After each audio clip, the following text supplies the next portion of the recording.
இந்த பூசம் நட்சத்திரம் மாதிரியே தான் அனுஷமும். சனி மகா தசா தான் இவர்களுக்கு ஆரம்ப கால தசா. ஸோ இது வந்து கிட்டத்தட்ட இந்த சனி மகா தசாங்கிறது ஒரு 19 வருட காலம் இது.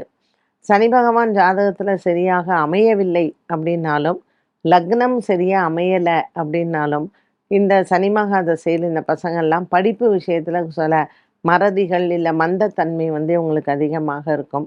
ஸோ இந்த அனுஷ நட்சத்திரக்காரர்களுக்கு இந்த படிப்பு விஷயத்தில் இருக்கக்கூடிய அந்த ஆர்வம், லக்னத்தை சார்ந்தும் சனி பகவான் எந்த இடத்துல அவங்களுக்கு இருக்காங்க. இப்போ நீங்க சிம்ம லக்னம், லக்னத்திலேயே சனி இருக்கு. 4ஆம் இடத்துல சந்திரன் நீச்சன் அப்படின்னா, அந்த 19 வருஷமும் அந்த பசங்களுக்கு மறதி நெறையா இருக்கலாம்.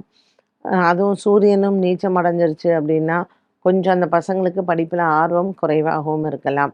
இந்த சனி மகாதசா ஆரம்ப காலம் அப்படிங்கிறது ஜாதகத்தில் சனி எங்கே இருக்கு, என்ன லக்னம்ங்கிறது ரொம்ப முக்கியமான ஒன்று. அனுஷ நட்சத்திரத்திற்கு பொதுவாக சில பிடிவாத குணங்கள் இருக்கும். சந்திரன் நீச்சம் அப்படிங்கும் பொழுது மனக்லேசங்களும் அதிகமாக இருக்கும். அப்போ அவங்களுக்கு ஜாதகத்துல சனி சரியா இல்ல அப்படிங்கும் பொழுது, கண்டிப்பாக அந்த தசா காலங்களில் அனுஷம் நட்சத்திரக்காரர்களுக்கு அ ஆஞ்சநேயருக்கு நீங்க தீபம் போடுறதோ, அல்லது நவக்கிரகத்தில் இருக்கக்கூடிய சனீஸ்வரனை வணங்குறதோ அவசியம்.